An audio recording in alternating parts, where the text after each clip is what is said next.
The Legend of Sleepy Hollow by Washington Irving, published in 1820 in the sketchbook of Geoffrey Cran, Ghent.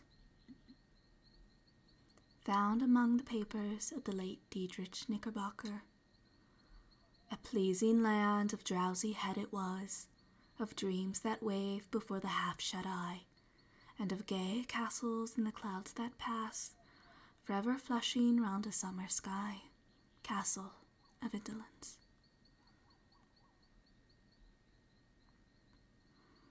In the bosom of one of those spacious coves which indent the eastern shore of the Hudson, at that broad expansion of the river denominated by the ancient Dutch navigators the Tappan Zee, and where they always prudently shortened sail and implored the protection of St. Nicholas when they crossed, there lies a small market town or rural port, which by some is called Greensburg, but which is more generally and properly known by the name of Tarrytown. This name was given, we are told, in former days, by the good housewives of the adjacent country, from the inveterate propensity of their husbands to linger about the village tavern on market days.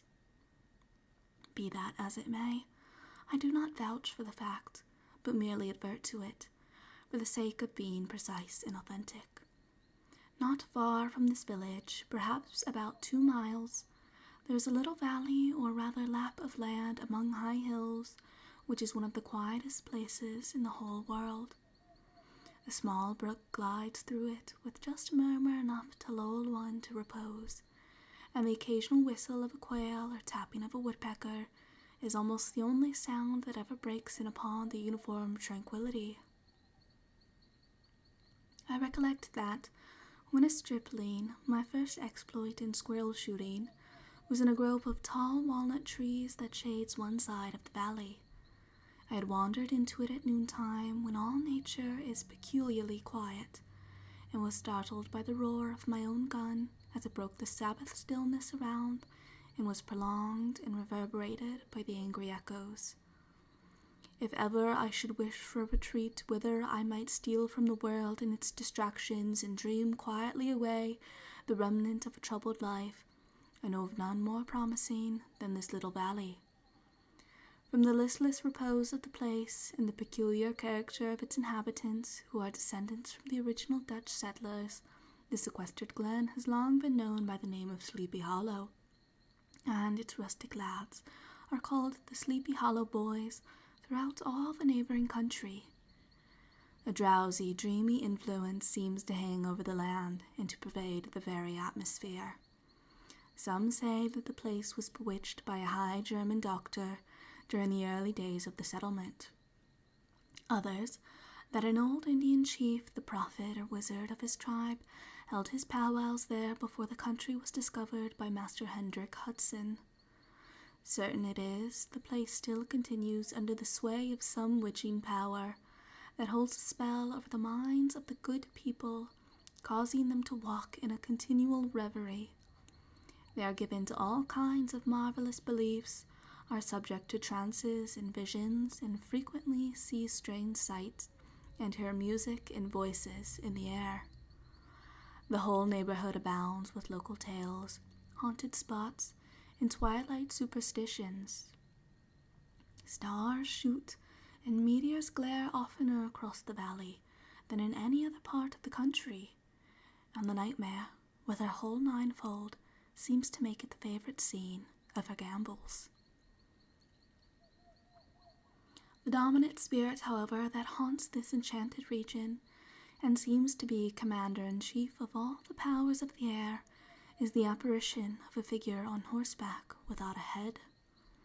It is said by some to be the ghost of a Hessian trooper whose head had been carried away by a cannonball in some nameless battle during the Revolutionary War, and who is ever and anon seen by the country folk hurrying along in the gloom of night, as if on the wings of the wind. His haunts are not confined to the valley, but extend at times to the adjacent roads, and especially to the vicinity of a church at no great distance. Indeed, certain of the most authentic historians of those parts who have been careful in collecting and collating the floating facts concerning this spectre alleged that the body of the trooper having been buried in the churchyard, the ghost rides forth to the scene of battle in nightly quest of his head, and that the rushing speed with which he sometimes passes along the hollow like a midnight blast is owing to his being belated, and in a hurry to get back to the churchyard before daybreak. Such is the general purport of this legendary superstition, which has furnished materials for many a wild story in that region of shadows, and the spectre is known at all the country firesides by the name of the Headless Horseman of Sleepy Hollow. It is remarkable that the visionary propensity I have mentioned is not confined to the native inhabitants of the valley, but is unconsciously imbibed by everyone who resides there for a time. However wide awake they may have been before they entered that sleepy region, they are sure, in a little time, to inhale the witching influence of the air and begin to grow imaginative, to dream dreams and see apparitions. I mention this peaceful spot with all possible laud, for it is in such little retired Dutch valleys, found here and there embosomed in the great state of New York, that population, manners, and customs remain fixed, while the great torrent of migration and improvement, which is making such incessant changes in other parts of this restless country, sweeps by them unobserved. They are like those little nooks of still water which border a rapid stream, where we may see the straw and bubble rising quietly at anchor, or slowly revolving in their mimic harbour, undisturbed by the rush of the passing current.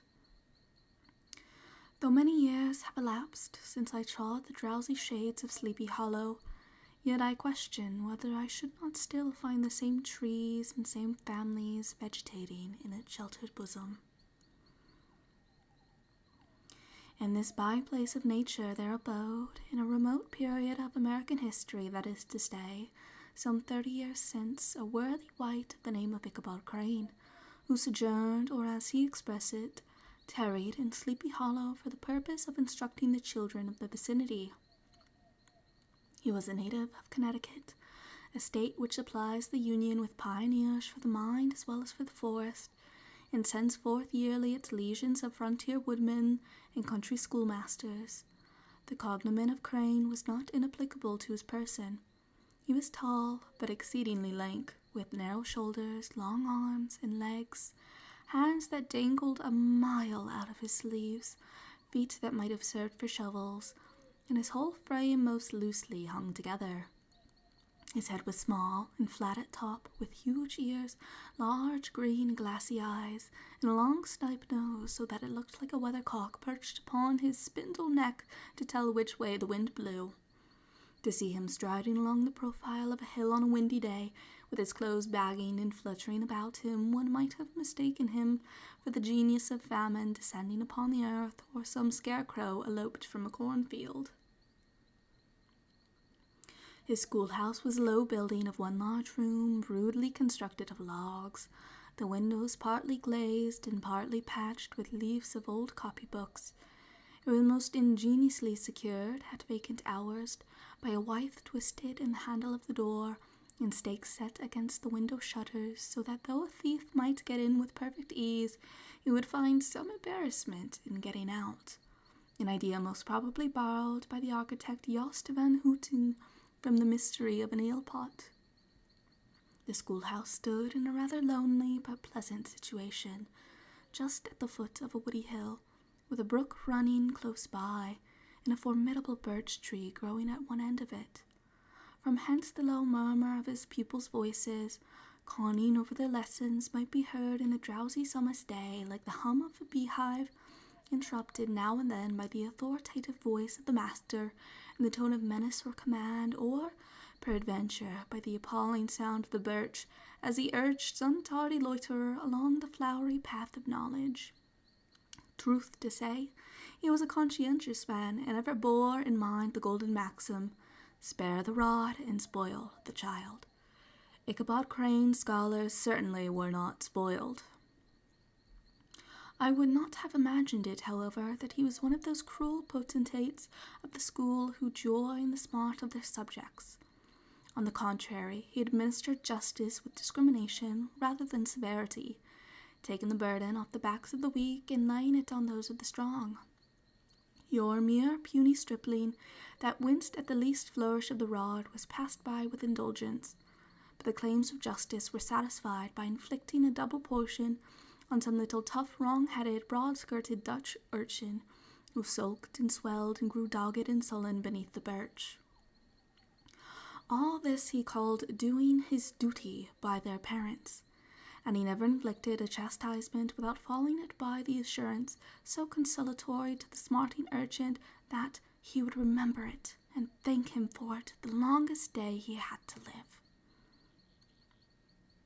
When school hours were over, he was even the companion and playmate of the larger boys, and on holiday afternoons would convoy some of the smaller ones home who happened to have pretty sisters or good housewives for mothers, noted for the comforts of the cupboard. Indeed, it behooved him to keep on good terms with his pupils. The revenue arising from his school was small, and would have been scarcely sufficient to furnish him with daily bread, for he was a huge feeder, and though lank, had the dilating powers of an anaconda. But to help out his maintenance, he was, according to country custom in those parts, boarded and lodged at the houses of the farmers whose children he instructed. With these he lived successively a week at a time, thus going the rounds of the neighborhood with all his worldly effects tied up in a cotton handkerchief. That all this might not be too onerous on the purpose of his rustic patrons, who are apt to consider the cost of schooling a grievous burden, and schoolmasters as mere drones, he had various ways of rendering himself both useful and agreeable. He assisted the farmers occasionally in the lighter labors of their farms, helped to make hay, mended the fences, took the horses to water, drove the cows from pasture, and cut wood for the winter fire. He laid aside, too, all the dominant dignity and absolute sway with which he lorded it in his little empire, the school, and became wonderfully gentle and ingratiating. He found favor in the eyes of the mothers by petting the children, particularly the youngest, and like the lion bold, which Willem so magnanimously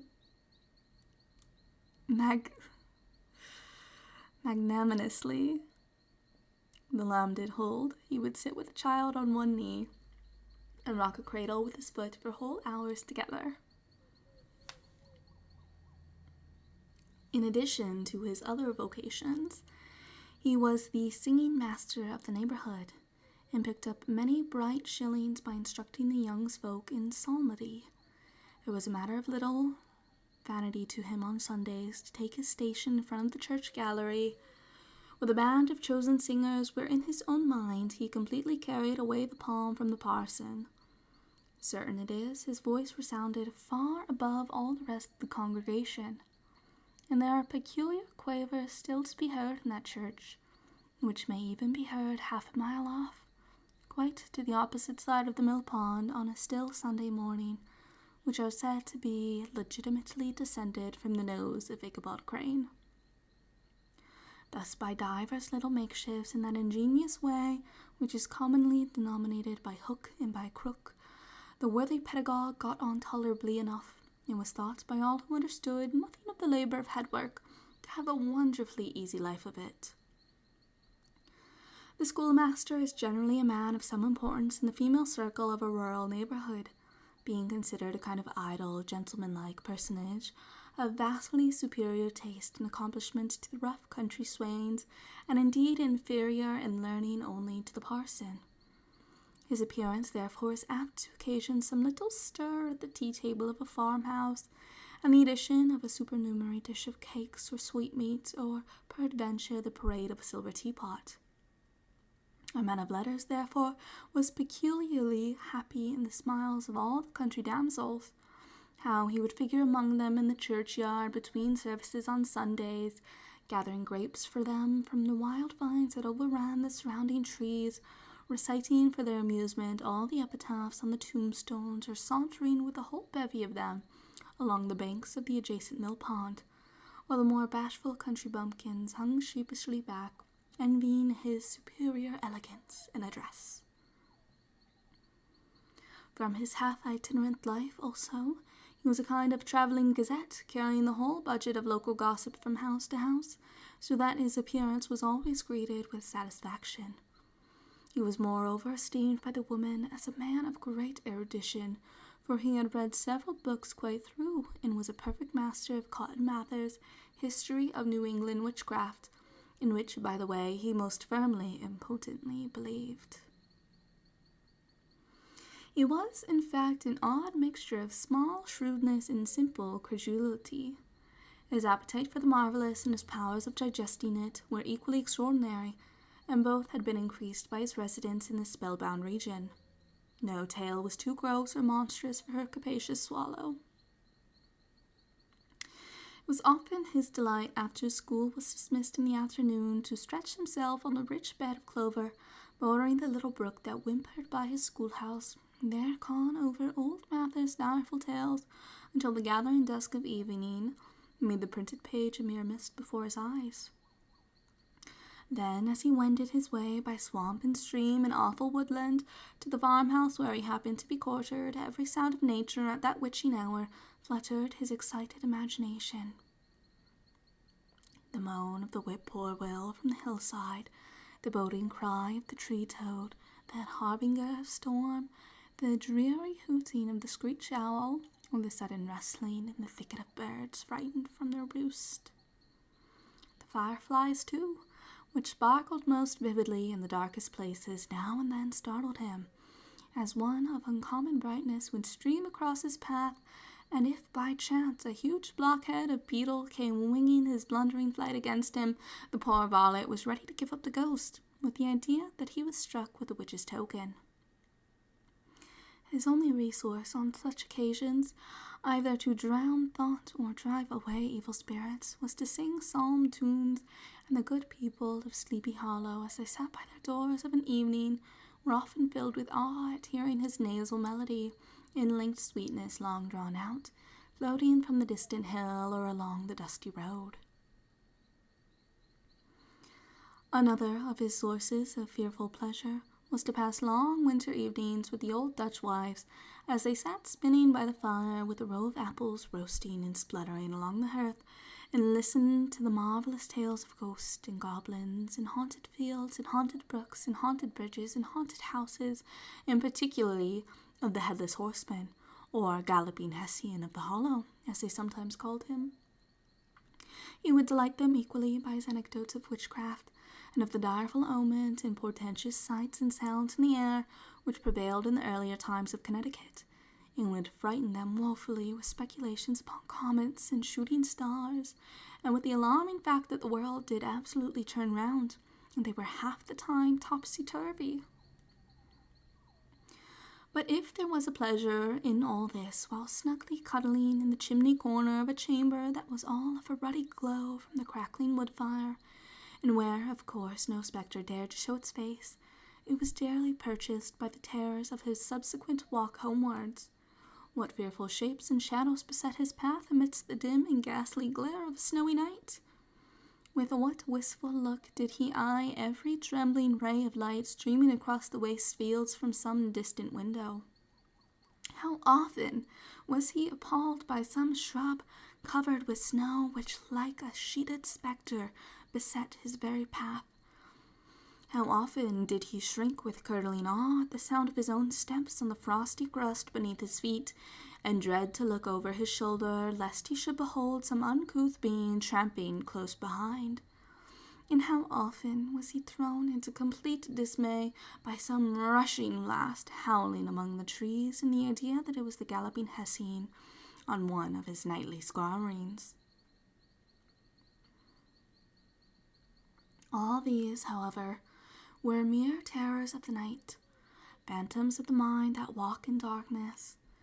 And though he had seen many spectres in his time, and been more than once beset by Satan in divers shapes, in his lonely perambulations, yet daylight put an end to all these evils, and he would have passed a pleasant life of it in despite of the devil and all his works, if his path had not been crossed by a being that causes more perplexity to mortal man than ghosts, goblins, and the whole race of witches put together, and that was a woman.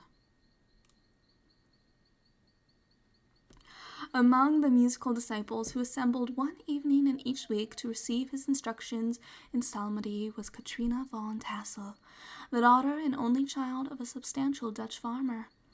She was a blooming lass, a fresh 18, plump as a partridge, ripe and melting and rosy-cheeked as one of her father's peaches, and universally famed, not merely for her beauty, but her vast expectations.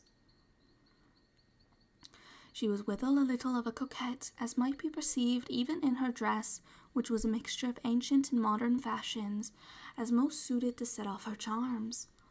She wore the ornaments of pure yellow gold which her great-great-grandmother had brought over from Sardam, the tempting stomacher of the olden time, and withal a provokingly short petticoat to display the prettiest foot and ankle in the country round. Ichabod Crane had a soft and foolish heart towards the sex, and it is not to be wondered at that so tempting a morsel soon found favour in his eyes, more especially after he had visited her in her paternal mansion. Old Baltus Van Tassel was a perfect picture of a thriving, contented, liberal-hearted farmer. He seldom, it is true, sent either his eyes or his thoughts beyond the boundaries of his own farm, but within those everything was snug, happy, and well-conditioned. He was satisfied with his wealth, but not proud of it, and piqued himself upon the hearty abundance rather than the style in which he lived. His stronghold was situated on the banks of the Hudson, in one of those green, sheltered, fertile nooks in which the Dutch farmers are so fond of nestling. A great elm tree spread its broad branches over it, at the foot of which bubbled up a spring of the softest and sweetest water, in a little well formed of a barrel, and then stole sparkling away through the grass to a neighboring brook that babbled along among alders and dwarf willows. Hard by the farmhouse was a vast barn that might have served for a church, every window and crevice of which seemed bursting forth with the treasures of the farm. The flail was busily resounding within it from morning to night. Swallows and martins skimmed, twittering about the eaves, and rows of pigeons, some with one eye turned up, as if watching the weather, some with their heads under their wings or buried in their bosoms, and others, swelling and cooing and bowing about their dames, were enjoying the sunshine on the roof. Sleek, unwieldy porkers were grunting in the repose and abundance of their pens, from whence sallied forth now and then troops of sucking pigs, as if to snuff the air. A stately squadron of snowy geese were riding in an adjoining pond, convoying whole fleets of ducks. Regiments of turkeys were gobbling through the farmyard, and guinea fowls fretted about it like ill-tempered housewives with their peevish, discontented cry. Before the barn door strutted the gallant cock, that pattern of a husband, a warrior, and a fine gentleman, clapping his burnished wings and crowing in the pride and gladness of his heart, sometimes tearing up the earth with his feet, and then generously calling his ever-hungry family of wives and children to enjoy the rich morsel which he had discovered. The pedagogue's mouth watered as he looked upon this sumptuous promise of luxurious winter fare. In his devouring mind's eye, he pictured to himself every roasting pig running about with a pudding in his belly and an apple in his mouth. The pigeons were snugly put to bed in a comfortable pie and tucked in with a coverlet of crust. The geese were swimming in their own gravy, and the ducks pairing cosily in dishes like snug married couples with a decent competency of onion sauce. In the porkers he saw carved out the future sleek side of bacon and juicy relishing ham, not a turkey, but he beheld daintily trussed up with its gizzard under its wing, and peradventure a necklace of savoury sausages, and even bright Chanticleer himself lay sprawling on his back in a side dish with uplifted claws, as if craving that quarter which his chivalrous spirit disdained to ask while living. As the enraptured Ichabod fancied all this, and as he rolled his great green eyes over the fat meadow lands, the rich fields of wheat, of rye, of buckwheat, and Indian corn, and the orchards burdened with ruddy fruit which surrounded the warm tenement of Van Tassel, his heart yearned after the damsel who was to inherit these domains, and his imagination expanded with the idea of how they might be readily turned into cash, and the money invested in immense tracts of wild land and shingle palaces in the wilderness. Nay, his busy fancy already realized his hopes and presented to him the blooming Katrina with a whole family of children, mounted on the top of a wagon loaded with household trumpery, with pots and kettles dangling beneath, and he beheld himself bestriding a pacing mare, with a colt at her heels, setting out for Kentucky, Tennessee, or the Lord knows where. When he entered the house, the conquest of his heart was complete. It was one of those spacious farmhouses with high bridged but lowly sloping roofs, built in the style handed down from the first Dutch settlers, the low projecting eaves forming a piazza along the front capable of being closed up in bad weather. Under this were hung flails, harness, various utensils of husbandry, nets for fishing in the neighboring river. Benches were built along the sides for summer use, and a great spinning wheel at one end and a churn at the other, showing the various uses to which this important porch might be devoted. From this piazza the wondering Ichabod entered the hall which formed the centre of the mansion and the place of usual residence. Here rows of resplendent pewter, ranged on the long dresser, dazzled his eyes. In one corner stood a huge bag of wool ready to be spun, in another a quantity of linsey woolsey just from the loom, ears of Indian corn and strings of dried apples and peaches hung in gay festoons along the walls, mingled with the god of red peppers, and a door left ajar gave him a peep into the best parlor, where the claw-footed chairs and dark mahogany tables shone like mirrors, and urns and their accompanying shovels and tongs glistened from their covert of asparagus tops. Mock oranges and conch shells decorated the mantelpiece. Strings of various colored bird eggs were suspended above it. A great ostrich egg was hung from the center of the room, and a corner cupboard, knowingly left open, displayed immense treasures of old silver and well-mended china. From the moment Ichabod laid his eyes upon these regions of delight, the peace of his mind was at an end, and his only study was how to gain the affections of the peerless daughter of Van Tassel. In this enterprise, however, he had more real difficulties than generally fell to the lot of a knight-errant of yore, who seldom had anything but giants, enchanters, fiery dragons, and such like easily conquered adversaries to contend with, and had to make his way merely through gates of iron and brass, and walls of adamant to the castle keep, where the lady of his heart was confined, all which he achieved as easily as a man would carve his way to the centre of a Christmas pie, and then the lady gave him her hand as a matter of course. Ichabod, on the contrary, had to win his way to the heart of a country coquette beset with a labyrinth of whims and caprices which were forever presenting new difficulties and impediments, and he had to encounter a host of fearful adversaries of real flesh and blood, the numerous rustic admirers who beset every portal to her heart, keeping a watchful and angry eye upon each other, but ready to fly out in a common cause against any new competitor. Among these, the most formidable was a burly, roaring, roistering blade of the name of Abraham, or, according to the Dutch abbreviation, Brom van Brunt, the hero of the country round, which rang with his feats of strength and hardihood.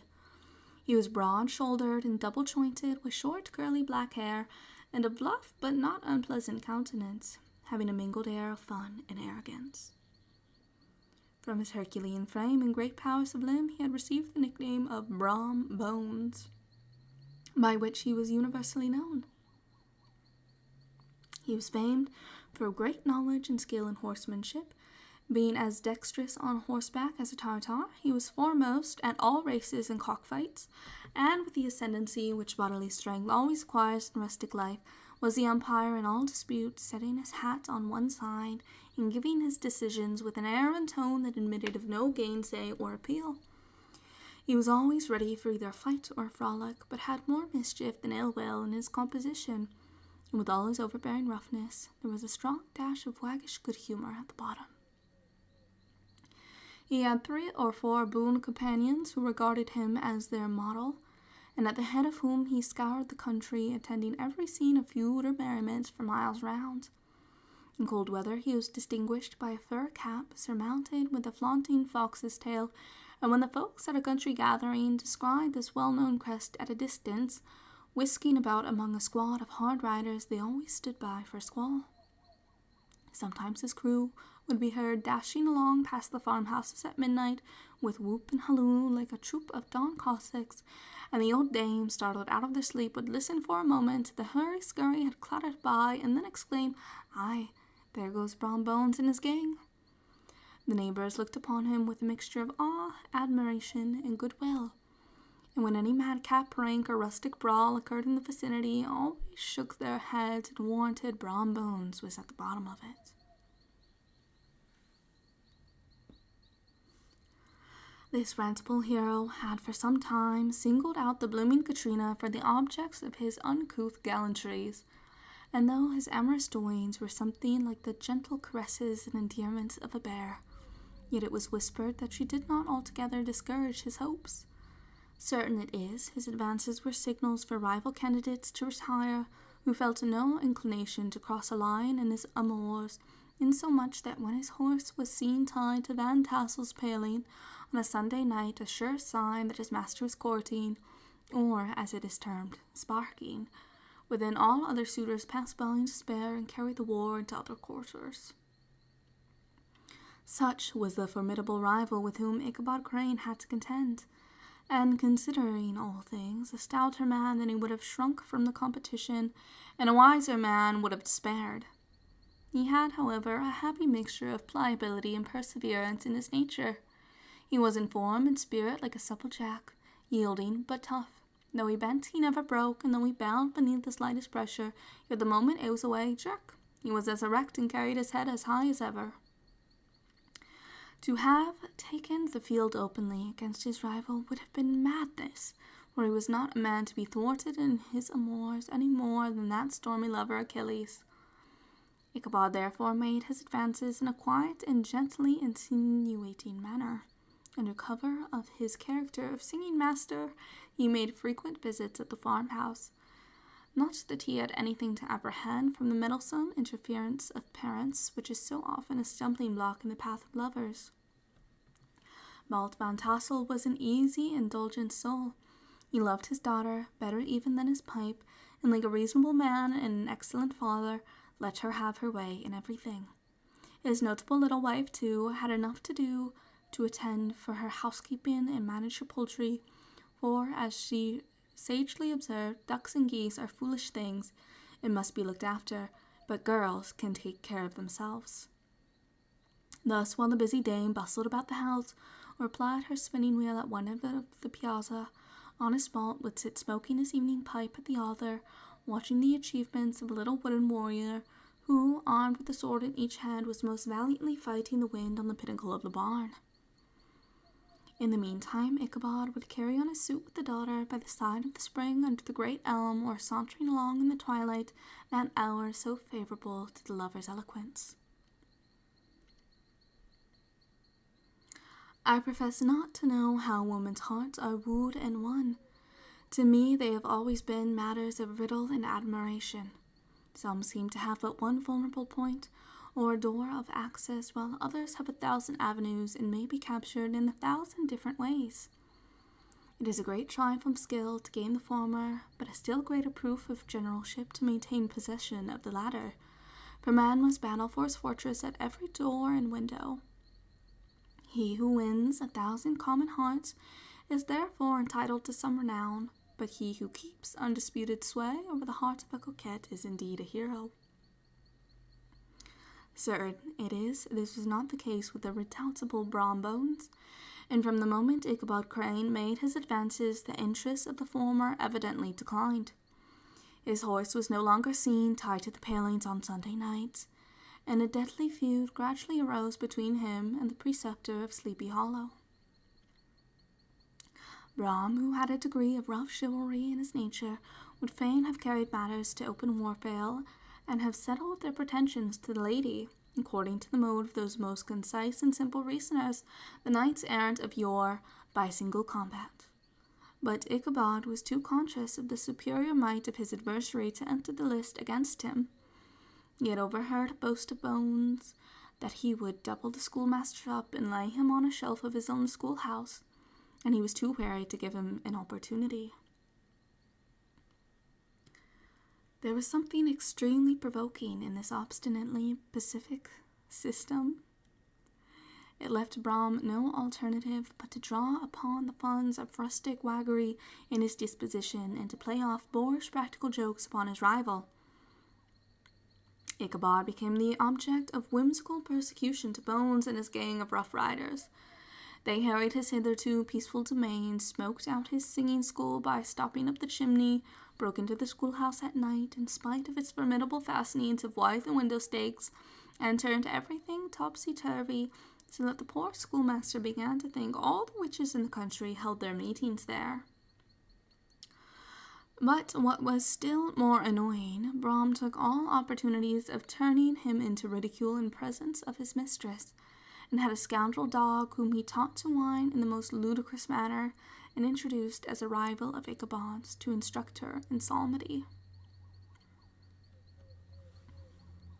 In this way, matters went on for some time, without producing any material effect on the relative situations of the contending powers. On a fine autumnal afternoon, Ichabod, in a pensive mood, sat enthroned on the lofty stool from whence he usually watched all the concerns of his little literary realm. In his hand he swayed up for rule that sceptre of despotic power. The birch of justice reposed on 3 nails behind the throne, a constant terror to evildoers, while on the desk before him he might be seen sundry contraband articles and prohibited weapons, detected upon the persons of idle urchins such as half-munched apples, popguns, whirligigs, fly-cages, and whole legions of rampant little paper gamecocks. Apparently, there had been some appalling act of justice recently inflicted, for his scholars were all busily intent upon their books or slyly whispering behind them with one eye kept upon the master, and a kind of buzzing stillness reigned throughout the schoolroom. It was suddenly interrupted by the appearance of a man in tow-cloth jacket and trousers, a round-crowned fragment of a hat like the cap of Mercury, and mounted on the back of a ragged, wild, half-broken colt which he managed with a rope by way of halter. He came clattering up to the school door with an invitation to Ichabod to attend a merrymaking or a quilting frolic to be held that evening at Mynheer Van Tassel's, and having delivered his message with that air of importance and effort at fine language, he dashed over the brook and was seen scampering away up the hollow, full of the importance and hurry of his mission. All was now bustle and hubbub in the late quiet schoolroom. The scholars were hurried through their lessons without stopping at trifles. Those who were nimble skipped over half with impunity, and those who were tardy had a smart application now and then in the rear, to quicken their speed or help them over a tall word. Books were flung aside without being put away on the shelves, inkstands were overturned, benches thrown down, and the whole school was turned loose an hour before the usual time.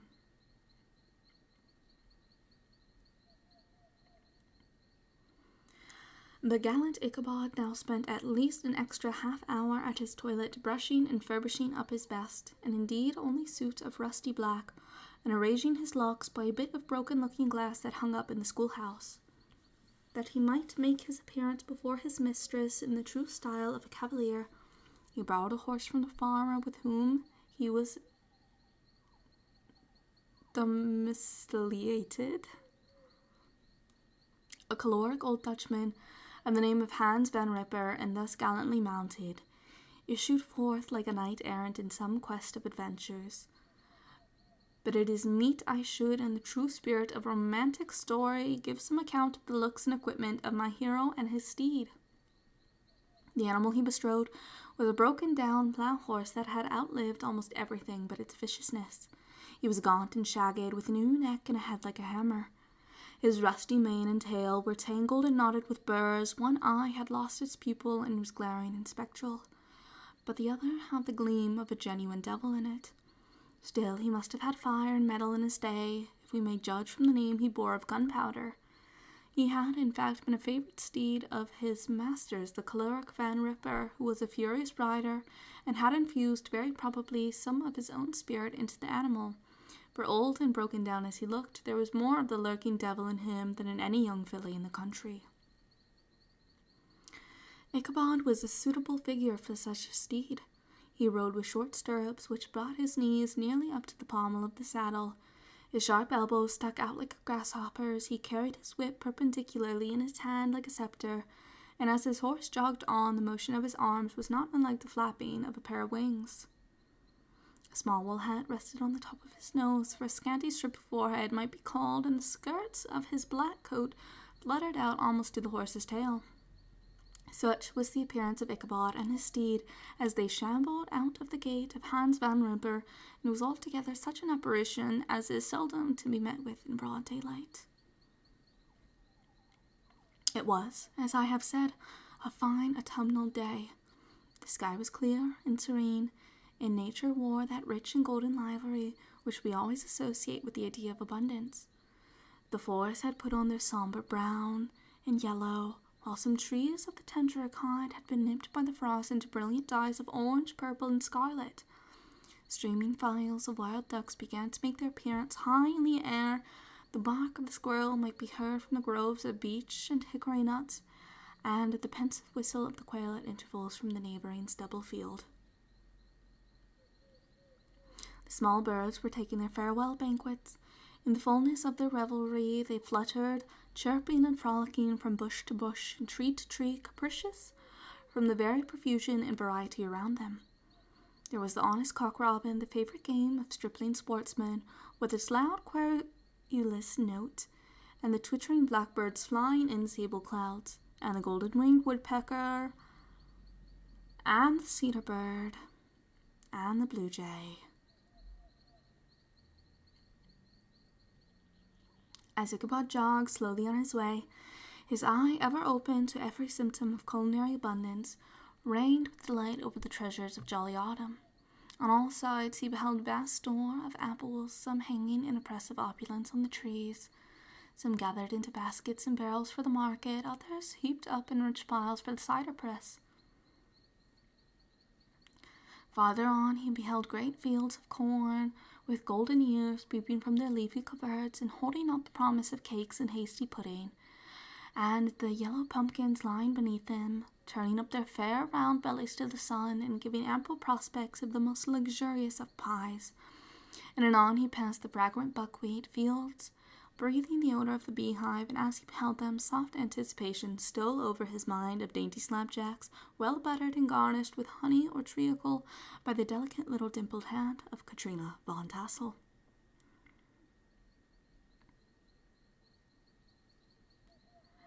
It was toward evening that Ichabod arrived at the castle of the Heer van Tassel, which he found thronged with the pride and flower of the adjacent country. Old farmers, a spare leathern-faced race, in homespun coats and breeches, blue stockings, huge shoes, and magnificent pewter buckles. Their brisk, withered little dames in close-crimped caps, long-waisted short gowns, homespun petticoats with scissors and pincushions, and gay calico pockets hanging on the outside. Buxom lasses, almost as antiquated as their mothers, excepting where a straw hat, a fine ribbon, and perhaps a white frock, gave symptoms of city innovation.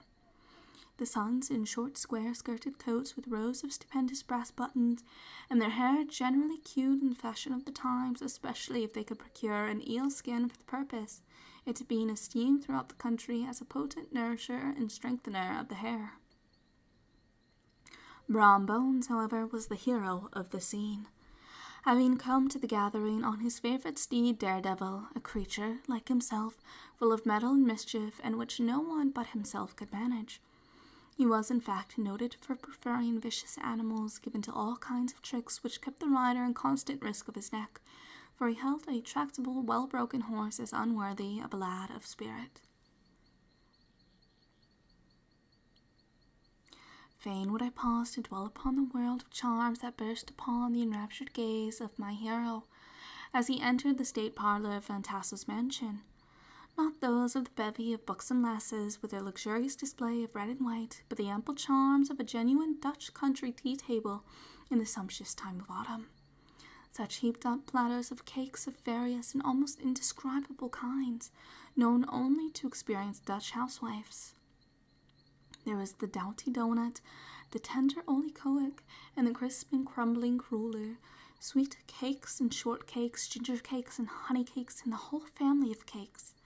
And then there were apple pies and peach pies and pumpkin pies, besides slices of ham and smoked beef, and moreover delectable dishes of preserved plums and peaches and pears and quinces, not to mention broiled shad and roasted chickens, together with bowls of milk and cream, all mingled higgledy-piggledy, pretty much as I have enumerated them, with the motherly teapot sending up its clouds of vapor from the midst. Heaven bless the mark. Happily, Ichabod Crane was not in so great a hurry as his historian, but did ample justice to every dainty. He was a kind and thankful creature, whose heart dilated in proportion as his skin was filled with good cheer, and whose spirits rose with eating as some men's do with drink.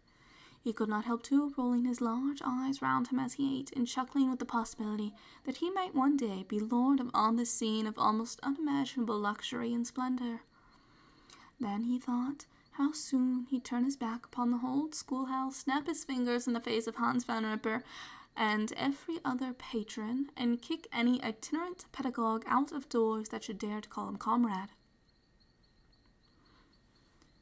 Old Baltus Van Tassel moved about among his guests with a face dilated with content and good humor, round and jolly as the harvest moon. His hospitable attentions were brief but expressive, being confined to the shake of the hand, a slap on the shoulder, a loud laugh, and a pressing invitation to fall to and help themselves. And now the sound of the music from the common room or hall summoned the dance. Ichabod prided himself upon his dancing as much as upon his vocal powers. Not a limb, not a fibre of him was idle, and to have seen his loosely hung frame in full motion and clattering about the room, you would have thought St. Vitus himself, that blessed patron of the dance, was figuring before you in person.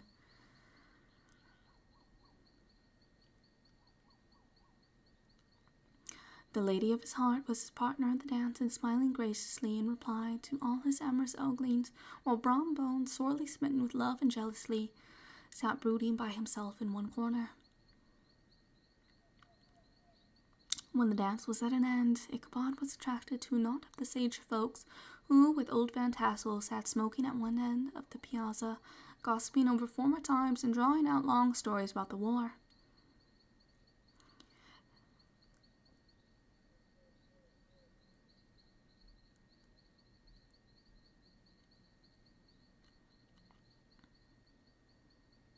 The neighborhood is rich in legendary treasures of the kind.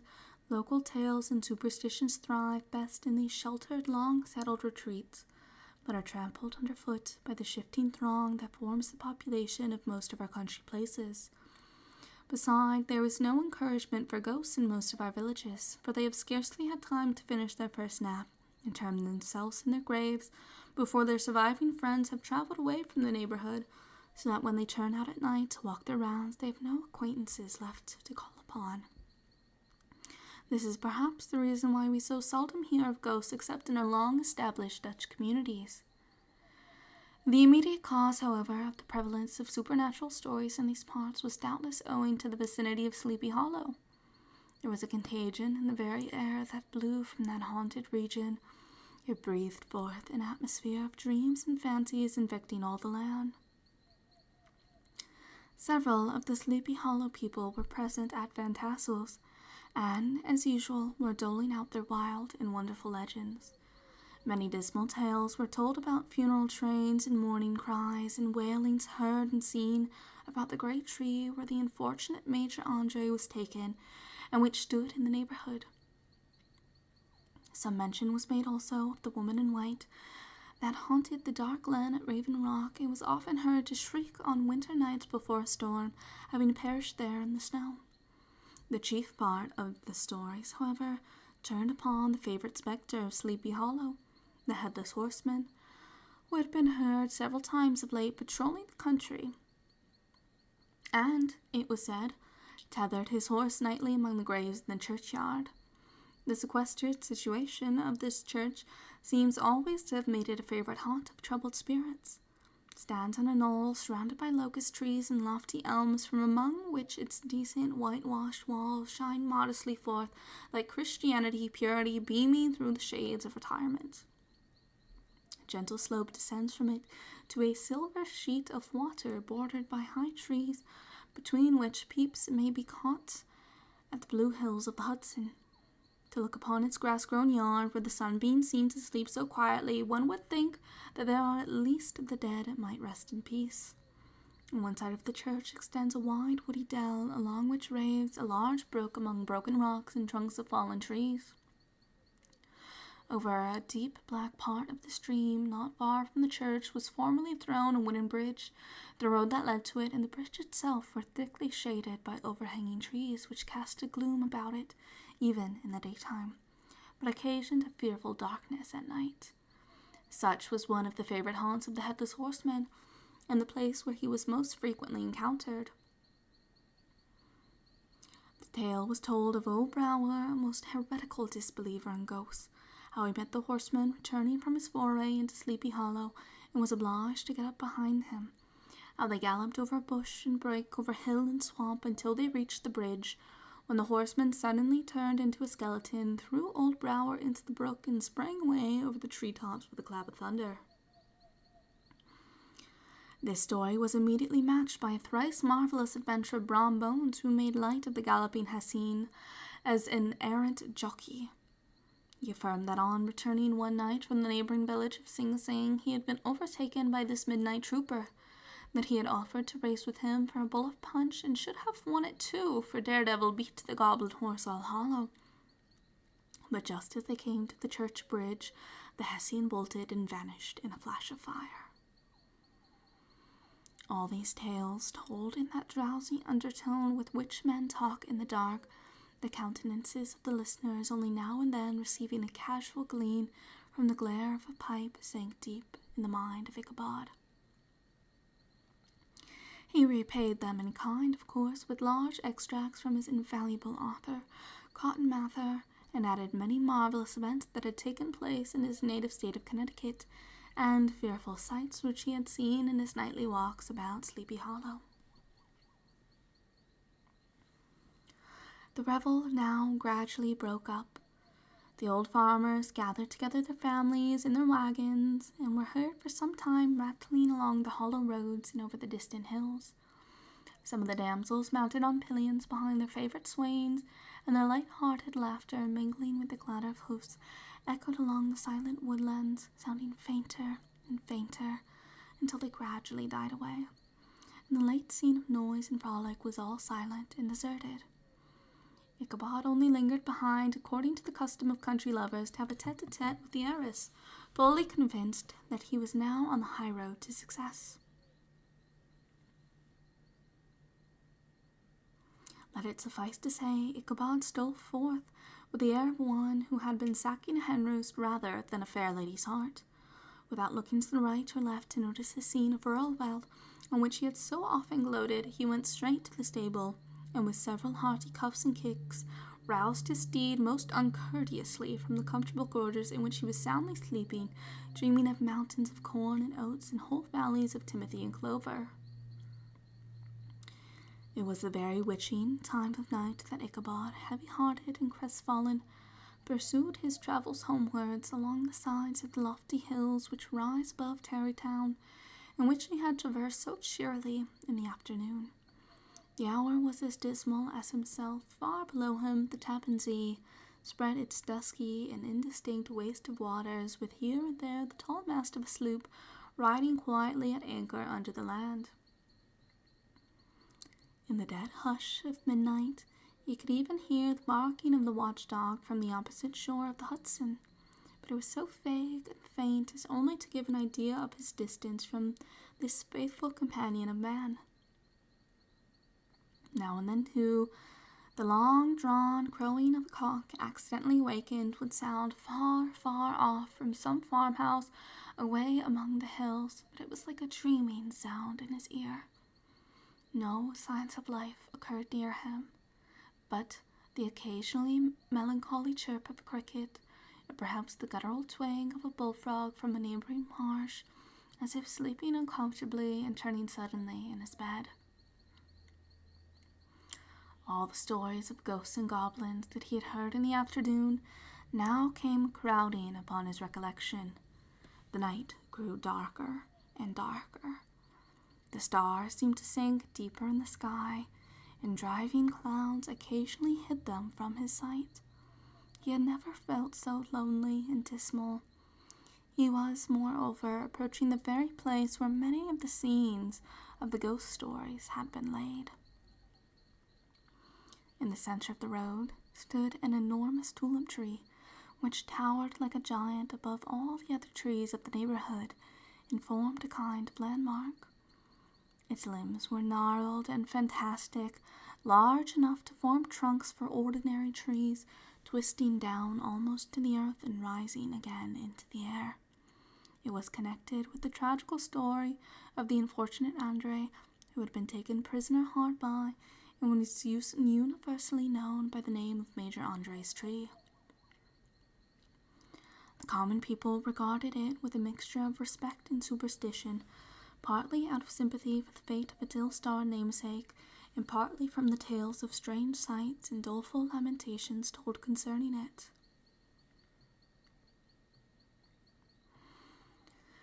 As Ichabod approached this fearful tree, he began to whistle. He thought his whistle was answered. It was but a blast sweeping sharply through the dry branches. As he approached a little nearer, he thought he saw something white hanging in the midst of the tree. He paused and ceased whistling, but on looking more narrowly, perceived that it was a place where the tree had been scathed by lightning and the white wood laid bare. Suddenly he heard a groan, his teeth chattered, and his knees smote against the saddle. It was but the rubbing of one huge bough upon another as they were swayed about by the breeze. He passed the tree in safety, but new perils lay before him. About 200 yards from the tree, a small brook crossed the road and ran into a marshy and thickly wooded glen, known by the name of Wiley's Swamp. A few rough logs laid side by side served for a bridge over this stream. On that side of the road where the brook entered the wood, a group of oaks and chestnuts, matted thick with wild grapevines, threw a cavernous gloom over it. To pass this bridge was the severest trial. It was at this identical spot that the unfortunate Andre was captured, and under the covert of those chestnuts and vines were the sturdy yeomen concealed who surprised him. This has ever since been considered a haunted stream, and fearful are the feelings of the schoolboy who has to pass it alone after dark. As he approached the stream, his heart began to thump. He summoned up, however, all his resolution, gave his horse half a score of kicks in the ribs, and attempted to dash briskly across the bridge. But instead of starting forward, the perverse old animal made a lateral movement and ran broadside against the fence. Ichabod, whose fears increased with the delay, jerked the reins on the other side and kicked lustily with the contrary foot. It was all in vain. His steed started, it was true, but it was only to plunge to the opposite side of the road, into a thicket of brambles and alder bushes. The schoolmaster now bestowed both whip and heel upon the starveling ribs of old Gunpowder, who dashed forward, snuffling and snorting, but came to a stand just by the bridge with a suddenness that had nearly sent his rider sprawling over his head.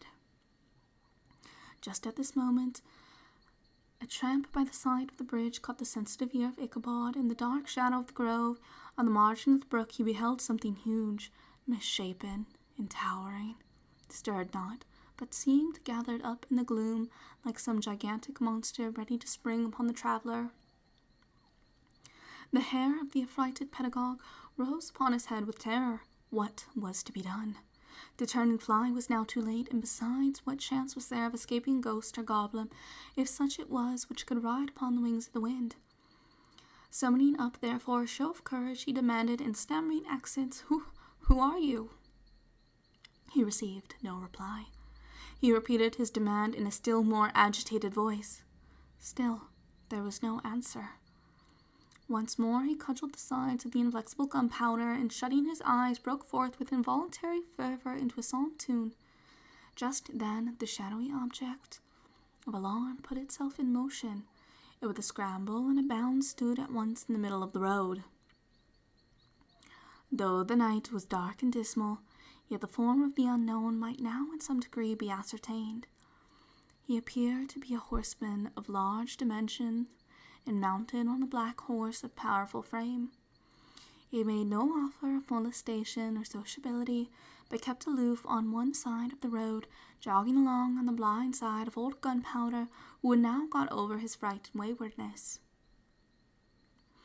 Ichabod, who had no relish for the strange midnight companion, and bethought himself of the adventure of Brawn Bones with the galloping Hessian, now quickened his steed in hopes of leaving him behind. The stranger, however, quickened his horse to an equal pace. Ichabod pulled up and fell into a walk, thinking to lag behind. The other did the same. His heart began to sink within him. He endeavored to resume his psalm tune, but his parched tongue clove to the roof of his mouth, and he could not utter a stave. There was something in the moody and dogged silence of this pertinacious companion that was mysterious and appalling. It was soon fearfully accounted for. On mounting a rising ground which brought the figure of his fellow traveler in relief against the sky, gigantic in height and muffled in a cloak, Ichabod was horror-struck on perceiving that he was headless. But his horror was still more increased on observing that the head, which should have rested on his shoulders, was carried before him on the pommel of his saddle. His terror rose to desperation. He rained a shower of kicks and blows upon Gunpowder, hoping by a sudden movement to give his companion the slip. But the spectre started full jump with him. Away then they dashed through thick and thin, stones flying and sparks flashing at every bound. Ichabod's flimsy garments fluttered in the air as he stretched his long, lank body away over his horse's head in the eagerness of his flight. They had now reached the road which turns off to Sleepy Hollow, but Gunpowder, who seemed possessed with a demon, instead of keeping up it, made an opposite turn, and plunged headlong downhill to the left. This road leads through a sandy hollow, shaded by trees for about a quarter of a mile, where it crosses the bridge famous in goblin story, and just beyond swells the green knoll on which stands the whitewashed church. As yet the panic of the steed had given his unskilful rider an apparent advantage in the chase, but just as he had got halfway through the hollow, the girths of the saddle gave way, and he felt it slipping from under him. He seized it by the pommel and endeavored to hold it firm, but in vain, and he had just time to save himself by clasping old Gunpowder round the neck when the saddle fell to the earth, and he heard it trampled underfoot by his pursuer. For a moment the terror of Hans Vaughn's Ripper wrath passed across his mind. For it was his Sunday saddle, but this was no time for petty fears. The goblin was hard on his haunches, and, unskilful rider that he was, he had much ado to maintain his seat, sometimes slipping on one side, sometimes on another, and sometimes jolted on the high ridge of his horse's backbone with a violence that he verily feared would cleave him asunder. An opening in the trees now cheered him with the hopes that the church bridge was at hand. The wavering reflection of a silver star in the bosom of the brook told him that he was not mistaken. He saw the walls of the church dimly glaring under the trees beyond. He recollected the place where Brawn Bones' ghostly competitor had disappeared. "If I can but reach that bridge," thought Ichabod, "I am safe." Just then he heard the black steed panting and blowing close behind him. He even fancied that he felt his hot breath. Another convulsive kick in the ribs, and old Gunpowder sprang upon the bridge. He thundered over the resounding planks. He gained the opposite side, and now Ichabod cast a look behind to see if his pursuer should vanish according to rule in a flash of fire and brimstone. Just then he saw the goblin rising in his stirrups, and in the very act of hurling his head at him. Ichabod endeavored to dodge the horrible missile, but too late, and encountered his cranium with a tremendous crash. He was tumbled headlong into the dust, and Gunpowder, the black steed, and the goblin rider passed by like a whirlwind. The next morning the old horse was found without his saddle and with the bridle under his feet, soberly cropping the grass at his master's gate. Ichabod did not make his appearance at breakfast. Dinner hour came, but no Ichabod. The boys assembled at the schoolhouse and strolled idly about the banks of the brook, but no schoolmaster. Hans Van Ripper now began to feel some uneasiness about the fate of poor Ichabod and his saddle. An inquiry was set on foot, and after diligent investigation they came upon his traces. In one part of the road leading to the church was found the saddle trampled in the dirt, the tracks of horses' hoofs deeply dented in the road, and evidently at furious speed, were traced to the bridge, beyond which, on the bank of a broad part of the brook, where the water ran deep and black, was found the hat of the unfortunate Ichabod, and close beside it a shattered pumpkin. The brook was searched, but the body of the schoolmaster was not to be discovered. Hans van Ripper, as executor of his estate, examined the bundle which contained all his worldly effects. They consisted of 2 shirts and a half, 2 stocks for the neck, a pair or 2 of worsted stockings, an old pair of corduroy small clothes, a rusty razor, a book of psalm tunes full of dog's ears, and a broken pitch pipe. As to the books and furniture of the schoolhouse, they belonged to the community, excepting Cotton Mather's History of Witchcraft, a New England Almanac, and a book of dreams and fortune-telling, in which last was a sheet of foolscap much scribbled and blotted, and several fruitless attempts to make a copy of verses in honor of the heiress of Van Tassel. These magic books and the poetic scrawl were forthwith consigned to the flames by Hans van Ripper, who from that time forward determined to send his children no more to school, observing that he never knew any good come of this same reading and writing. Whatever money the schoolmaster possessed, and he had received his quarter's pay but a day or 2 before, he must have had about his person at the time of his disappearance. The mysterious event caused much speculation at the church on the following Sunday. Knots of gazers and gossips were collected in the churchyard, at the bridge, and at the spot where the hat and pumpkin had been found. The stories of Brower, of Bones, and a whole budget of others were called to mind, and when they had diligently considered them all, and compared them with the symptoms of the present case, they shook their heads and came to the conclusion that Ichabod had been carried off by the galloping Hessian.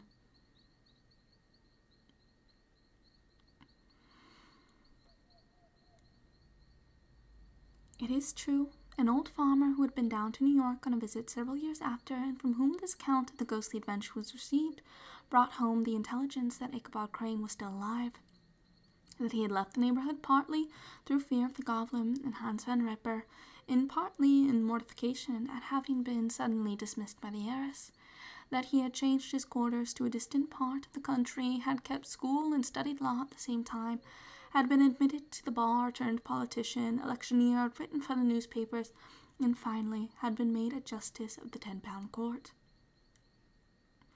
Brom Bones, too, who shortly after his rival's disappearance conducted the blooming Katrina in triumph to the altar, was observed to look exceedingly knowing whenever the story of Ichabod was related, and always burst into a hearty laugh at the mention of the pumpkin, which led some to suspect that he knew more about the matter than he chose to tell.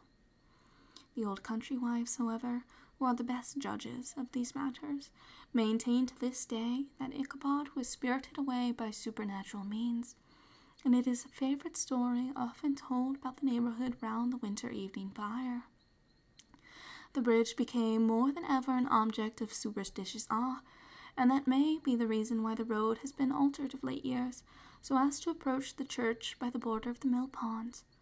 The schoolhouse, being deserted, soon fell to decay, and was reported to be haunted by the ghost of the unfortunate pedagogue, and the ploughboy, loitering homeward of a still summer evening, has often fancied his voice at a distance, chanting a melancholy psalm tune among the tranquil solitudes of Sleepy Hollow.